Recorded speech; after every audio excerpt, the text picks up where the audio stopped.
Right now, though, we set the field with Jamie McMurray, who will be late to the autograph session, Parker Kligerman. I'm Adam Alexander, and here we go with qualifying. You get one lap. Austin Green, the first to take care of business. And Jamie, I did this qualifying lap in the truck yesterday. This place is fast and is treacherous. It's on edge, especially down in 3 and 4. A lot of cars and trucks getting loose down there. Austin, first on track, he has quite the task right now. Yeah, and I mean, you think about just having to get up this morning, no practice, just jump in and go out and run that lap immediately. ARCA just got done qualifying here. Their session has multiple laps in it, so a little bit of different rubber down than what these guys would have practiced on yesterday. And that will make it a little slicker. Usually that ARCA rubber just doesn't really adhere to the Goodyears as well, and it just makes the track greasier, slicker, so some of these first few will have trouble. A little tire rub there for Casey Kane. Lap for Green, 23:30. Kane was good in practice yesterday, but did not do a mock qualifying run. Yeah, Adam, that's what I was just sitting here thinking. He opted. He had those 2 sets of tires, decided he wanted to do all race trim and get a good balance for his car. Up to this point, though, it looks really good. And Parker, look at him, left that open a little bit. It shows you the load. A lot of speed. And when the car pops out of 4, it's just like Dover and the big car. Lap. Huge lap, 22.70. One car yesterday went below 23 seconds, Carson Kvapil. Today, the fast time set early, 22.72 for Casey Kane. By the way, both these laps better than the track record. We knew with the repave we were going to have a new track record today, and we've already established that with the first 2 drivers out. Here's Dawson Cram in the 74. And I just wonder, I mean, we talked about that ARCA rubber being different, but getting to go early, I think is probably a little bit of an advantage. It's only going to continue to get hotter today. It's supposed to be up to almost 90 degrees in Rockingham, so maybe going early could maybe be an advantage to these guys. He didn't use all the racetrack off the exit there. 23:59 for Cram. By the way, 40 cars here, 2 will go home. 32 make it into the show on speed. If you beat 8, you know you'll race later today. Here's Catherine Legg in the 32. First of 7 starts this year for Jordan Anderson. We'll see her the next 5 weeks, so she's going to get a little rhythm here driving in the Xfinity Series. And I saw yesterday Jeb Burton took her for a ride along in the pace truck yesterday. Oh, got real close to the wall on the exit, had to get out of the throttle. That's really going to hurt the lap time here for Catherine. Yeah, good for her to get a little bit of time. You know, you think about Phoenix running the Cup race earlier this year, gets 20 minutes of practice. This was a good race to choose because they got the 15 minutes of practice yesterday. Hopefully, they should get some laps in today. This corner is so tight on the exit. Did a great job holding on to it there, but it's the way this track is designed, it gets really compressed on the exit of turn 2, and it feels like you're almost in the banking, and suddenly the banking just releases the car towards the wall. You'll see that all day. 23:39 for Legg, puts her third of the 4 drivers who have been on track. J.J. Yaley in the 53 for Joey Gase. Man, you can hear how quick they're able to pick that throttle up. The track's got a lot of grip, got the tape on the nose. You're out of the throttle for just a second and a half or 2 seconds, and then right back wide open and just hoping that thing will stick on the exit. Look at Yaley second, a 23:28. As we say, good morning to Dylan Welch. Hey, Dylan. Hey, Adam, good morning. Found Harrison Burton before he climbs aboard his 25 car. So we saw qualifying yesterday in the truck series be entertaining. A couple guys that have been close here already. What is the most difficult part about a lap here? It just takes so much commitment. The entry phase of the corner tends to be really loose, and you kind of have to drive past that and hope it sticks. So a lot of commitment, really, really fun. It reminds me a lot of Dover qualifying. So hopefully we're as fast as Xfinity Mobile on our Dex Imaging Mustang and have a good time out here. It's just so great to be back at the Rock, and here it's a sellout crowd, so try and put a show on for them. Thanks, Harrison. Yeah, some folks already in the grandstands getting their seats early here at the Rock, so great day for it. Tough lap for Greg Van Alst there, 24.7. But what Harrison's talking about on the entry being loose, it just seems like the car falls into the banking. But as it does that, you have to just trust in this moment of indecision where the car feels like almost light, Jamie. And you just, once you land in the banking, then you have to be committed. As Patrick Emmerling gets super sideways off too. It is a high commitment lap. It's high speed. It feels like you're going 1,000 miles an hour around this place. It's so intense. Yeah, and the one thing that I always found so hard to explain to fans about a repave when you come to a track like this is that it does have a lot of grip until it doesn't. And it's not like a linear transition of, you see Patrick right here sliding that car sideways on the exit of turn 2, but it's not like it slowly starts to get loose. It's like lots of grip, lots of grip, lots of grip, and then there's just like none, and it's really hard to save it. And we've seen a couple of great saves here already on the exit of turn 2. Josh Palicki back in the 91, driving for Mario Gosling. I think visually you can even see the speed. When that car exits off of turn 2, the track just looks fast. And like when you go down to turn 3 there, before the car even settles, you have to be back in the throttle. Like you mentioned, you have to commit back to a great lap by Josh Palicki, 23.16. By the way, Emmerling hit it at 23.70, so he's 7th down there, right in front of Van Alst. 5 is Chris Wright. And as Chris makes his lap, we welcome Kim Kuhn to the broadcast. Hey, Kim. Hey, we're going to step in and get a word with Nick Sanchez, one of the fastest cars yesterday. A lot of drivers, though, worried about how edgy it's going to be during qualifying. What's going to be the biggest challenge? Yeah, I mean, I about wrecked my mock run yesterday, and I think it's going to be about, taking what the car could give you, but not stepping over that. So, yeah, we'll see if we could go put up a lap as fast as Xfinity Mobile. Interesting part about this session is you're only getting one lap. A lot of the tracks that are under a mile, you get 2 laps, and you can kind of take your time. But as fast as this is, I don't know that they want to have 2 shots at it. I think you just commit to leaving pit road and not taking a breath and running around there. And as we look at Casey Kane's lap at that 22.70, we've got a couple of guys coming up here pretty quick, Zawalich and Sheldon Creed, who we know are going to have pace. And for Casey, he's going to kind of know where that lap's going to stack up based on those guys of where he is and how much speed the track has in it this morning. 6 of the first 9 have broken the old track record. Here's Garrett Smithley. He goes to the 6th position. He, too, is quicker than the best before today to 23.32. So far, Casey Kane top of the board, but some good cars coming, including the rookie William Sawalich. Sheldon Creed fast yesterday in practice, as well as Harrison Burton.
Good to have you with us on this Saturday morning, Xfinity Series qualifying. And we put some old friends back on the schedule in 2025. When you look at the NASCAR Xfinity Series, haven't been to Mexico in a long time. The same for worldwide technology over near St. Louis. But Rockingham takes the cake. Today, we'll race here for the first time in 7,728 days. You couldn't get 2 different venues, more different, right? I mean, Rockingham, North Carolina, and Mexico City, Mexico, too. I was totally 13 different. the last time the series race here. Really? Yeah. That crap. Well, there are 6 drivers on the entry list that weren't alive when Jamie McMurray got that checkered flag. Thanks, Adam. Appreciate that. Don't worry, I was rooting for you. I'm going to try to work that in as many times. I know that you are. Ooh, big lap right there by Brendan Poole. 23. Yeah, By the way, good lap. after you won, Tell me. Parker did not say, oh, I got to have a pair of those sunglasses. He absolutely did not say But I like the frosted tips. Yeah, that was cool. I would bring that back if Christy would let me. The glasses, maybe not so much. I definitely wanted frosted tips. You said it, though. Great lap for Poole. He is third as William Sawalich hits the track. Yeah, and I think this would be a great baseline. We've got an in-car camera with William. We can kind of listen in to just exactly how much on-throttle time he has.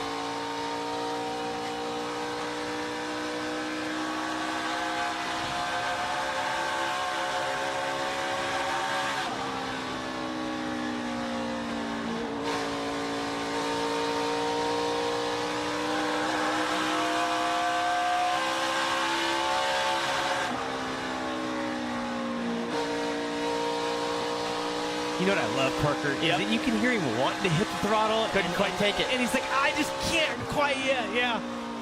Oh, really close though to Casey Kane's time. I think that shows just how good Casey ran there. Is almost overlay each other. The other thing I noticed, he didn't quite get to the white line down in 3 and 4 and just had struggled a little bit 1 and 2, but it felt like he was never going to lift into turn 1.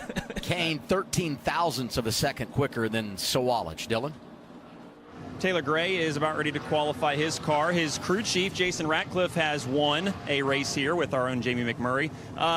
I know the track is a lot different than it was back then, but has Jason had any advice for you to how to get around this place? Yeah, a little bit. I mean, like, the place is completely different from back then, so it's been a little bit different. But yeah, I mean, we've kind of talked about it a little bit, and I've made fun of him for how old he is.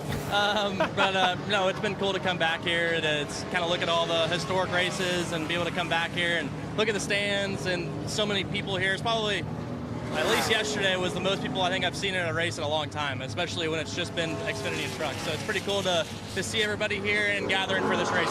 Thanks, Taylor. Taylor was not alive when that race happened, by the way, so Jamie, that does mean that you are old. Yeah, Dylan, the advice that Jason would have given Taylor is to have Michael Waltrip right in front of him on the last lap and wipe out the car that was actually leading the race and then let me go on to win. That's right. And here comes McMurray in the trim spa car.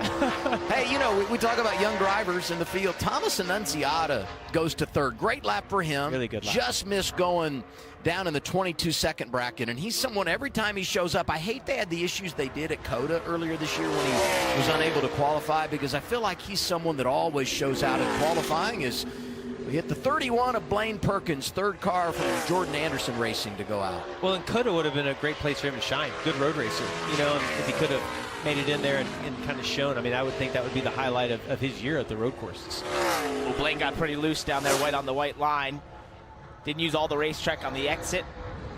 23.104. Yeah, and when you see them not use all the exit, it's that they didn't get through the middle of the corner quick enough. Because if you get through the middle so quick, you need all of that exit speed. But it's such a high commitment, and if the balance isn't right, you're just not able to get back to that throttle like we talked about with William. And what that wiggle does is it just, it makes him hesitate on the throttle, but you have to be in the throttle so early and just committed back to 100% that you use, to your point, you use all the racetrack naturally. If you don't, it's because you had a fraction of a second you couldn't get back to it, and then you've just overslowed the corner. Yeah, and if you want full commitment, we're getting ready to see full commitment right here. There's no doubt Sheldon Creed. I feel like he's one of those guys every lap. If you see him get to the white line, you know that he's throttled up.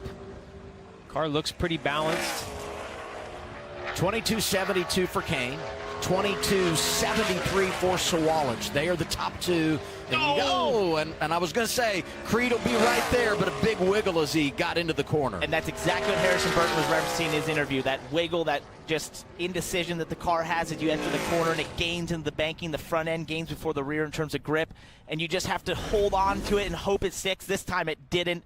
He was trying to get down there, and that wiggle, it may look slightly mundane. That's a big one. That's a big one, trust me. Oh, you're just like, let me catch this and get back to the start-finish line. Now, I said big wiggle, and I have no baseline on what a big wiggle is, so I'm glad I called it correct. You were completely correct. It got my attention.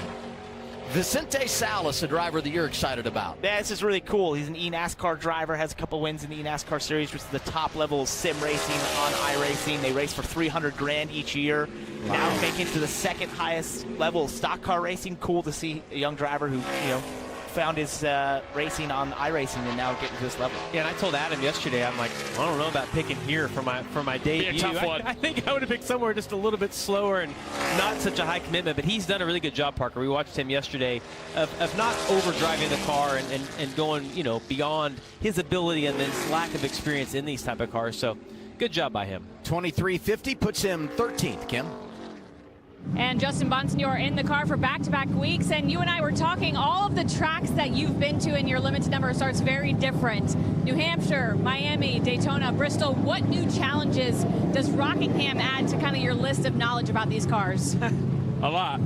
Just so much grip here and so fast for such a little racetrack. So, yep, just learning, trying to be a sponge again today. We got a pretty good car. I think we should be able to qualify pretty well and hopefully just put together a solid day. That's been our biggest struggle so far. That's putting together full days. So if we can do that, I'll be happy with it, and on to the next one. He's got a little bit of a Jamie Murray hair thing going on. There's nothing Jamie McMurray hairish about. Only just the amount of gel used. I looked at it, I'm like, man, got the product working. I hate he's got to put the helmet on this morning. Here's Ryan Ellis. Maybe it would be like Elio Castroneves and he just won't lose. Or AJ Allmendinger. They both like a mold. It's like they get out and it's like they never did anything at all. Look at this. Blaine Perkins, Ryan Ellis, 5th and 6th. They run the exact same time to the 10th of a second, to the 1,000th of a second, 23:104. Still on the search for that top 10 for Ryan Ellis. Could happen today. You survived today. You might get a top 10 today. This guy right here, Kyle Sieg, super fast yesterday. Really impressed with what he was able to do. There was kind of a group of Fords all together, like 3 or 4 together, and he was right at the bottom of that list, but had really good speed. We'll see what he has in qualifying trim today. I thought in race trim yesterday he looked really good. He's sneaky. You know, he just seems to have speed That's at times. a great word. You don't expect it. He reminds me, oh, wow. That Super low right there, too, through the exit, or through 1 and 2. Pretty big wiggle on the exit as well. Reminds me of when his brother, you know, first was in the Xfinity Series a little bit. Was sneaky at times and then started to get better, and now is its playoff contender looking for that first win. But it's been really impressive to see his accession to getting faster and faster. That bobble got him. Ends up 14th. I know they had higher expectations. 23:44 for Kyle Sieg in the 28. Yeah, it's almost like he underdrove that. You know, we've seen so many guys go in and kind of wash up the racetrack, and he was able to stay right on the white line. I'm going to think if he can go back and do that over again, that maybe try to be a little bit more committed on the entry to those corners. Didn't talk a lot about Matt DiBenedetto yesterday in practice, driving the 99 Viking Motorsports. Look at what he's done the last few weeks. And, you know, if you look at his record last year, had a lot of top 20s when they were partnered with the Sieg Group. Haven't quite bared as much fruit early in 2025. I'm really waiting for the breakout moment for Matt and this race team. You know, we haven't quite seen it. Last year, as you mentioned, when they were running with the Siegs, they had some great runs. I remember Iowa, he was really fast, but we haven't seen that breakout race. I'm not sure when it will come, but I know they're building this organization up, and that's a process, but I'm just waiting for that moment that we say, oh, wow, here they are. He's a great follow on social media. Does a lot of fun videos, and he goes down south of 23 seconds. 22:93. Great effort for Matt DiBenedetto. Yeah, it's about a half-second pickup from where he was yesterday. We know it's a little bit cooler this morning, but I think anything we get today under a 23-second lap time is gonna get you a great starting position. Here's Harrison Burton. Showed speed yesterday. Trying to do what his dad, Jeff, did here. Win in an Xfinity car. Jeff also won in a Cup car in 1999. All right, he told us high commitment. Does he have it here? We'll find out how committed he is. Yeah, as the car is committed as what Harrison is going to be.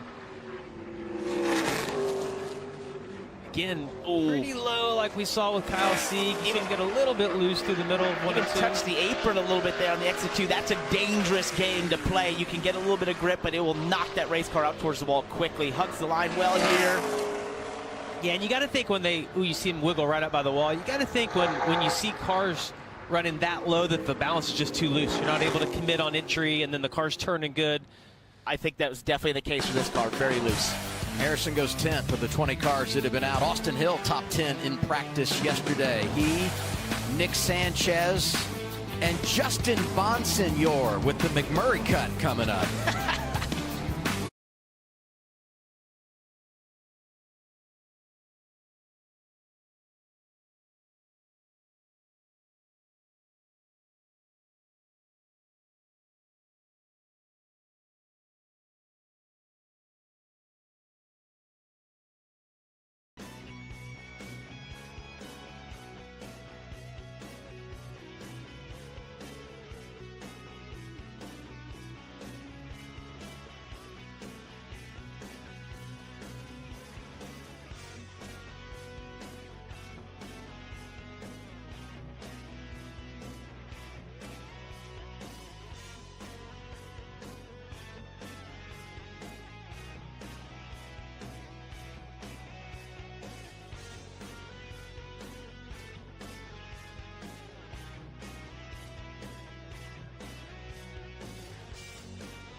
Clements in the 51.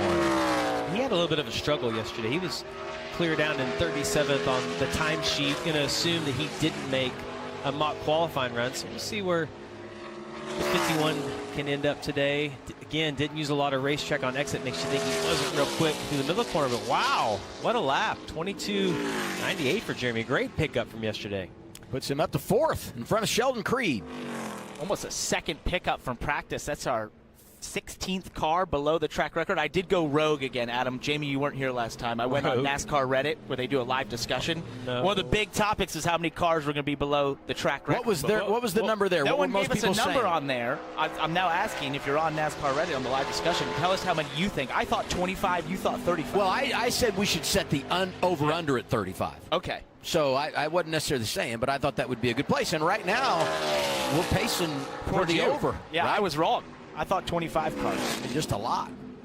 You get on Reddit, huh? I do. Wow. Yeah, that's a dark place sometimes. Man, they're the hardcore fans. They're more educated than us all the time. I'm trying to get Reddit to talk about Jamie's hair. Well, maybe they can get them to post a bunch of pictures of the frosted tips and the evolution of it. I want to see the evolution. I feel like you guys say that like I'm ashamed of it. Hey, Parker Retzlaff to the top. I was just going to say we're underselling the 4 in qualifying because he's so good at these short tracks, and there he is, 22.63. That is blistering. So Ryan Newman was the Rocket Man. We got to come up with a nickname for Parker Retzlaff. Well, maybe you should get on Reddit and have him come up with a nickname. Let us know a nickname for Retzlaff because watching him qualify, no matter where it is, he extracts so much performance out of these cars. I don't know how he does it. Yeah, Jeff's super excited about his car. He was 4th yesterday in practice. Thought they had good race pace, but thought they were really good in qualifying trim. So when you're good in practice, you got to feel really good. The small adjustments you've made overnight. Actually, a little bit high right there, but this might have been a decision. Might have been a plan to carry a little bit of momentum, get a good exit, or good angle for an exit off turn 2. Let's see about 3 and 4 where he's able to go. A lot of throttle, and it looks comfortable. I see him tugging on the wheel. Not a lot of counter steer. It looks like he's using all of the exit. No. I think going high in 1 and 2 was a mistake. Just for being there yesterday, when you tried to run the second groove in 1 and 2, it just was not there. 3 and 4, I believe, will come in today. I used it a lot in the truck race to make passes, but for whatever reason, going higher in 1 and 2 doesn't work. You got to wrap the bottom. He's 8th right now. Jeb Burton is. Let's go to Dylan. Hey, a couple issues yesterday for the Haas factory team cars, some power steering gremlins that limited their practice session. Do you feel like, 1, you got those fixed, and 2, that you learned what you needed to yesterday in practice to go out and lay down a lap? We're all good. Everything's fine here at Haas, but definitely need a little bit. I could have used that practice that we missed for sure to make it better. But I think that overall our car's going to be as fast as Xfinity Mobile. That lap the Ford just put down was definitely a heater. Did not expect that. But there's a 60 out there. We got to go chase that. So I got a lot of confidence in these guys that we're going to be able to go and do it. It's weird not having telemetry data here. So we're kind of going off of what we hear, what we see. But it's a lot of fun doing that. So it should be a good time. Doing it old school for sure. Good luck, Sam. So he's chasing a 60. Retzlaff just ran a 63. So we'll see what he's got. Taylor Gray goes to 5th, but I want to reference what he's saying there. They don't have SMT this weekend. This is definitely an old school weekend. You may have noticed we don't even have a tracker. We're going old school as well. Obviously, Rockingham sort of being resurrected, doesn't have some of the technology, not having the Cup Series there. Obviously, some of the things that we're used to week in and week out. So old school for everyone this weekend. And for the drivers, that means just looking, like he said, listening to the throttle applications. Anthony Alfredo is a massive tire rub there. That worked out well for Casey Kane, though. I would say that tire rub means that you're hooked up, you're in the track, the car's traveling. I saw a big wiggle, though, right there, getting into turns 1 and 2. That's pretty excessive. That's a big rub. Yeah. He impressed us in practice yesterday, did Anthony Alfredo. A little momentum for the Young's Motorsports Camp, coming off that 15th place finish at Bristol. And, man, he's got a whole lot going on here. He's going to be glad this is over. Hey, might have to go and adjust the spacers in the rear of that car. Yeah. Deep breath. 19th for Anthony Alfredo. You know, Sam Mayer, Parker, was just talking about the power steering issues he had yesterday. I know you weren't with us, but both of those Haas factory cars had some type of an issue early on in practice. Sam didn't even get out. Sheldon was late getting out there, but they came and they fixed it. And then based on that interview, it's almost like maybe they were trying something, because you could tell he's like, it wasn't a gremlin. Like, we fixed whatever our issue is. So good that those guys know what was wrong, and hopefully won't have any issues today. I want to pay off Austin Green. We mentioned the fact you need to beat 8 to lock yourself into the field. And that 87 team, knew a 4th car for Jordan Anderson Racing. He missed the show at Darlington. He will race today after Alfredo put down his lap as we check in on the 21, Austin Hill. I see some busy hands inside the steering wheel. You saw him really having to saw at it through turns 1 and 2. Got down the line really well there. A lot of throttle, too. You can hear him just hammer the gas right in the middle. Didn't use a lot of exit. We saw that work out well for Jeremy Clements. He's going to end up 4th at 22.84. So not a great lap, but it's still going to be a good starting position for Austin tonight. Up there close to his teammate. Casey Kane 2nd, Austin Hill 4th. Those are the 2 cars from RCR that have made a run in qualifying. We'll see Jesse Love in a bit. Here's an Alliance car, 48. Nick Sanchez, who was really, really good yesterday in practice. He was in race trim. Yeah, that's right. He went out and could run a good time when they all mocked up. The 48 didn't pick up the same amount of speed that we saw from some of the other cars. So it'll be interesting to see if they've been able to make the right adjustments here to this 48. Oh, he referenced in his interview we did earlier that he almost wrecked. He got very loose there on the entry to turn 1. So I think maybe they just didn't quite have the adjustments for the mock run. Maybe didn't make enough adjustments for this one. We'll see if that affected the time too much. Does he end up real high here on 4? Well, we saw in the trucks yesterday, guys, that did that. If you got just a little bit too high, but look at that. Wow. Really good lap. I would have lost a ton of money watching that lap, the way he executed it, and the result takes him to 2nd, 22.68. They call that an ugly lap. He got a lap time out of it, but it was ugly the way it was performed. He flat wheeled it there. Yeah, good for him. No kidding. Pinehurst is down the road. That's where he was heading, I think. It's like you play some ugly golf at Pinehurst, but sometimes you chip in and the result is okay, Josh Williams in the 11, driving for Team Collie. As long as the lap time looks pretty, that's all that matter. matters. That's exactly right.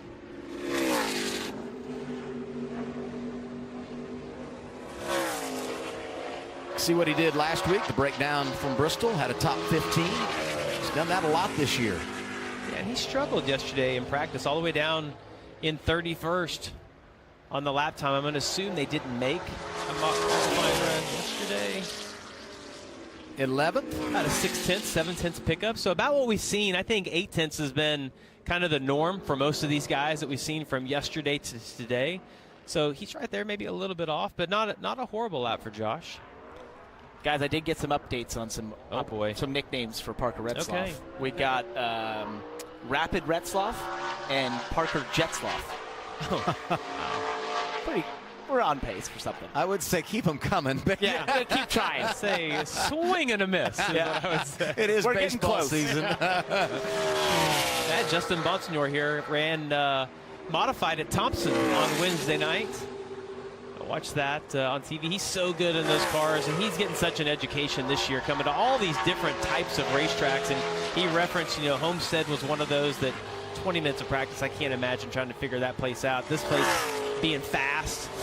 See, again, not having to use all the exit of the racetrack. Going to be 10th right now at 23.01. So solid lap for Justin. Going to get him a good position for the race later. And this is a really tough place to come to because of the repave. You mentioned the idea of repaves where there's grip until there isn't. And for him to feel that out and have a What's that sense threshold? where that threshold is so difficult. He's gotten like the full experience between the wore-out racetrack at Homestead to a repave like this, going to Bristol. I mean, he's had just such an interesting choice Nowhere of tracks. the same for him. Not at all. The diversity of his schedule: Daytona, Miami, Bristol, and now Rockingham. On board with Daniel Dye, 30th car to go out in qualifying. His teammate Josh Williams made his run and is currently 12th. See a lot of wheel input there on entry. It tells me that car is snug enough for him. See, get back down the straightaway. See what it looks like getting into turn 3. Oh! You heard the tire squeal? That is exactly what at a repave you hear often, the squeal of the tire. Yeah, big moment for Daniel Dye right there, all the way down in 17th. And a little bit here is a couple tenths. Oh, yeah. That's a big one. It is. That looked big, and it was entry, big, Adam. Especially on entry. He hangs on to it. Jamie said it. He's 17th. 30 cars have made a run. 10 to go in qualifying. Great to have you with us. CW Sports live in Rockingham, North Carolina.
Series. Currently, you sit third on the board after having gone out early in the booth. Very impressed with your lap, especially because you didn't do a mock run yesterday. How would you assess your qualifying effort?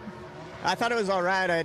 I felt very similar to kind of what I thought it would feel like. I was just a little snug, so I didn't pick the throttle up quite soon enough at either end, which when I did pick it up, I was able to go all the way. But yeah, I knew I was kind of thinking somewhere in the 50s would be pole today, so, you know, after I ran. But overall, not bad. HendrickCars.com, Chevrolet, Caravan Trailers, Curb Records. It's been a lot of fun to get back in a race weekend, a NASCAR race weekend, and here at the Rock. Still good in the car. Still good at dropping those sponsors in during the interview. Never missed a beat. He has to be thrilled with that lap, though. I know that he's being a little critical of himself, but to not made a mock run in 7 or 8 years and go out and, I mean, he out-qualified his teammate Austin Hill, who did a mock run yesterday. He's got to be thrilled with that lap. And the balance change that happens when you go to qualify. You know, when you take these cars up, it's 3 to 4 tenths just in downforce alone, or speed down the straightaway, and then there's the added front and downforce, which is a couple hundred pounds. It changes the whole balance of the race car. You have to adjust all that, understand the grip level. Really impressive lap by Kasey Kahne. I thought he had it in him. I knew he did. Yeah, I felt good about it, but it's another thing to go out and do it.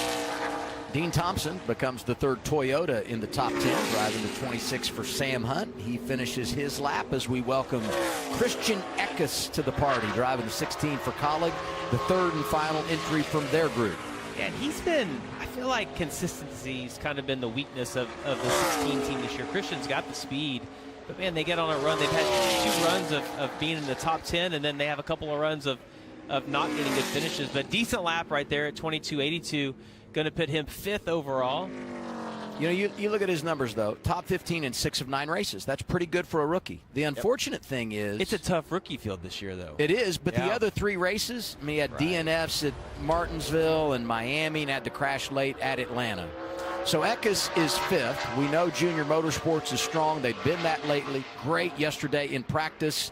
And here's the JRM Chevy number 88, Connor Zilisch. And speaking of fast rookies, he has impressed me each and every qualifying session. Bristol's so impressive what Connor Zilisch is able to do in qualifying. Let's see what he does here. Yeah, and he was good in practice yesterday. They did a mock qualifying run. He was second overall. I like that, just a little bit of smoke. Yeah, right? just like a tiny bit. We That saw means he that got from it. Stacey Kane's. That Alfredo's was a little aggressive, but it just tells you that car is now we're getting more hooked up. But listen, he's a little higher there. Oh, hang on, Connor. See if he's able to pull together. Oh, He won to the top. That's incredible job. By a thousandth of a second, he jumps in front of Retzlaff. What did Mayer say? You got to run a 60, right? He puts it there, 6.30. Incredible. It was ugly, but it was fast. Well, I don't know. We talked about. I thought. Look at this slide. I thought Sanchez was ugly. I thought that was sexy. I loved it. It was impressive. That is. He stayed committed in the throttle. That thing just lurched out from underneath him, and that's when the car just loses the banking. It almost feels like you fly out of the seat a little bit. That's what you the want. Dover. Like you as a driver, awesome. you're like, I did it all. Did you see me? Yeah, that was spectacular. Something that guy can't do. And McMurray said it was sexy. I can tell you, I've been doing qualifying a long time. Never ever have I heard a lap described as sexy. These are the best shows in NASCAR. I love it. Here's Ryan Sieg.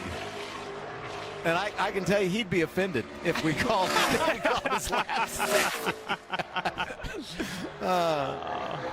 Good lap, though. 8 for Ryan. He'll have a pretty good starting spot today as he looks for another top 10 finish.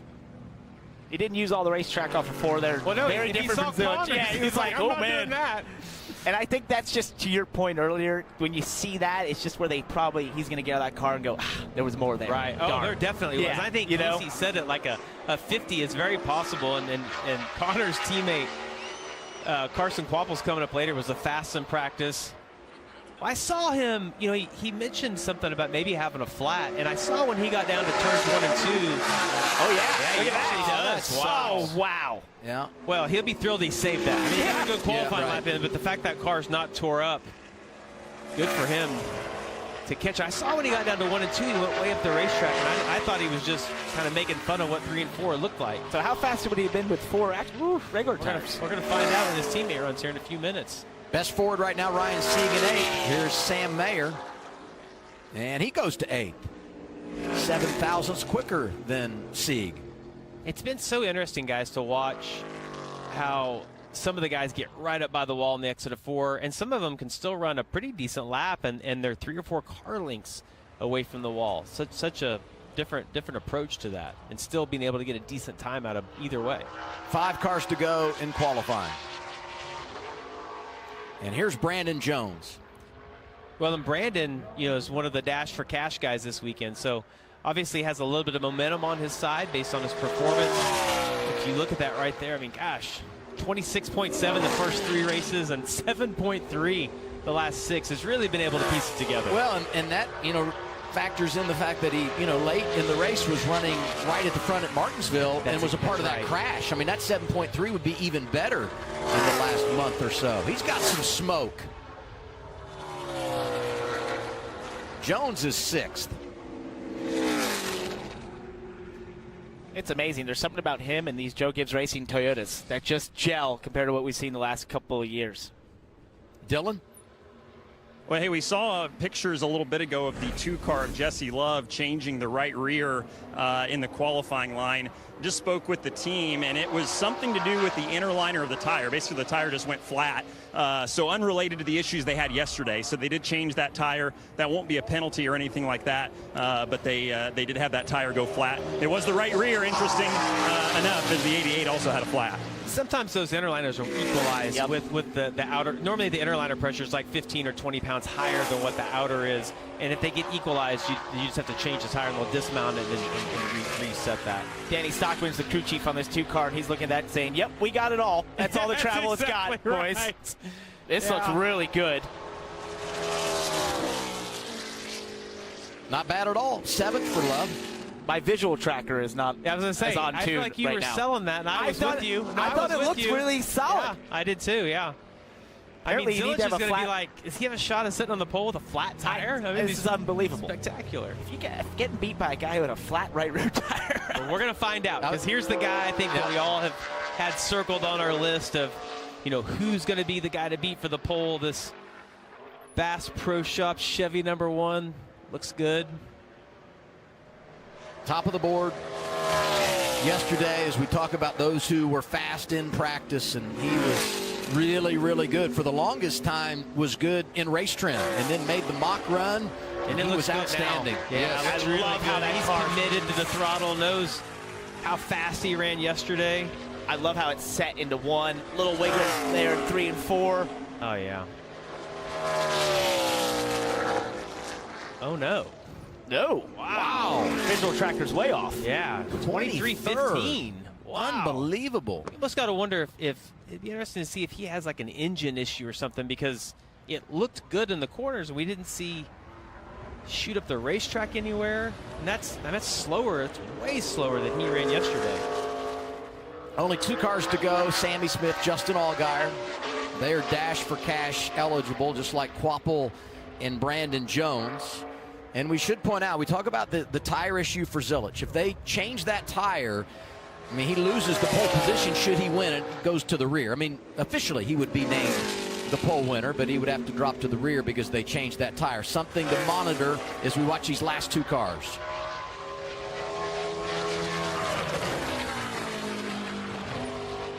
Oh, here's him, Sammy. You can just hear the throttle pick up so early in the corner. It's hard to predict, you know, the lap time these guys are running. I think, again, a little bit disappointed there. He's going to be 12th at 22.89. All these junior motorsports cars were better yesterday, and it's so interesting that, you know, Connor was able to run that fast lap with an issue. Like, what's happened to this other group? It's like the track has maybe lost some grip or something's happened here. I don't quite know, but it's, yeah, I'm not making any more predictions. I'll tell you that. You two have gotten really gun shy over there. Yeah, you know? Yeah, and Justin Allgaier pulling out right now. You know, yesterday he made like a 50-lap run, and they thought they were good on a long run, but not good on the short side of that. And that would tell you that probably qualifying isn't going to suit Justin, but we'll find out right here and see if Pullman's been able to make the right adjustments based on yesterday. It's so different, Parker, you know, than normal. You get to have this practice, go back and really digest and go over with your crew chief all the changes you want to make. And we know if there's a pairing, there's just really no better pairing than Pullman and Allgaier so far this year. Looks smooth. Junior Motorsport's going to win the pole, and it's going to be Connor Zilich. Justin Allgaier goes 8th. For Connor Zilich, it's his 4th career pole. His last pole came at Martinsville a few weeks ago. Let's hear from driver 88. Here's Dylan.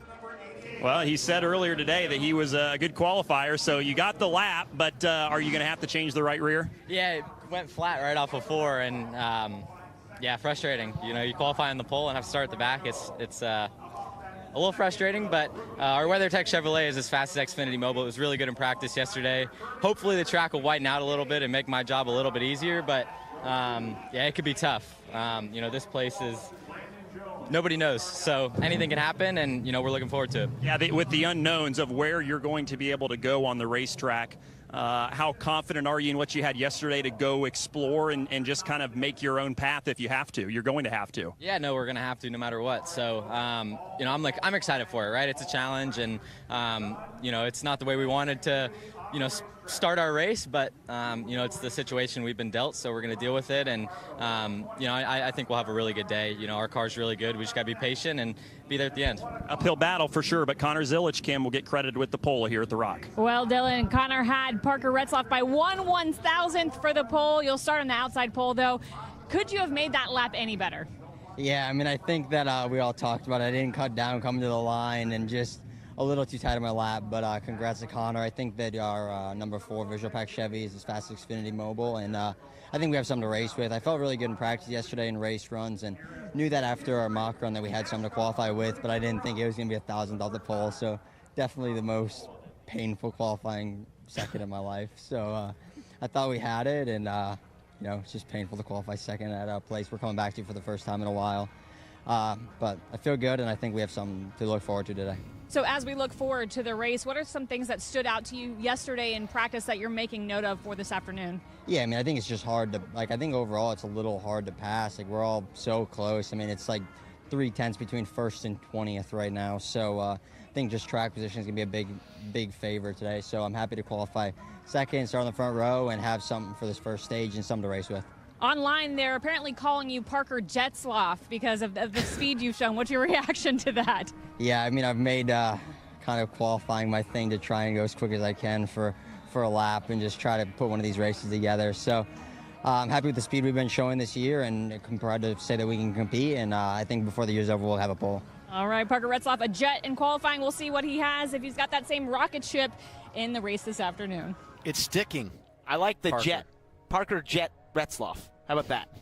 Instead of combining it all together. Hey, you know, it would have been the 5th front row start this year for Connor Zilic. Now he has to come from deep in the field after changing that tire. That means the front like row. that.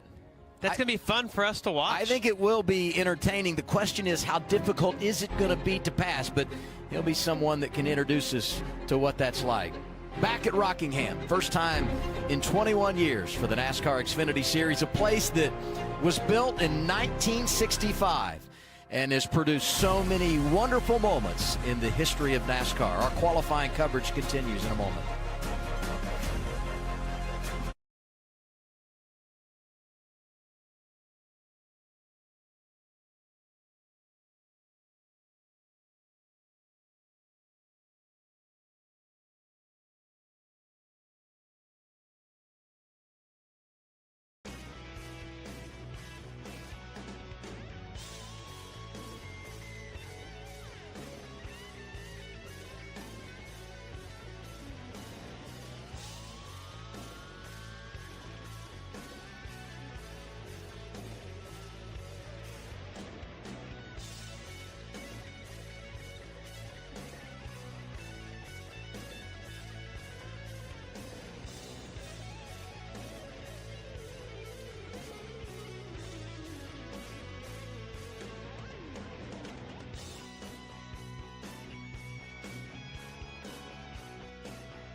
And I have to be honest now, I was only kidding about the Jamie McMurray autograph session thing. I hope that they are coming for the race and not the autograph session. That beats the line I had at my autograph session yesterday. I like that they're doing autographs. I think it's great. But just look at the scene. Sold out today at Rockingham for the NASCAR Xfinity Series.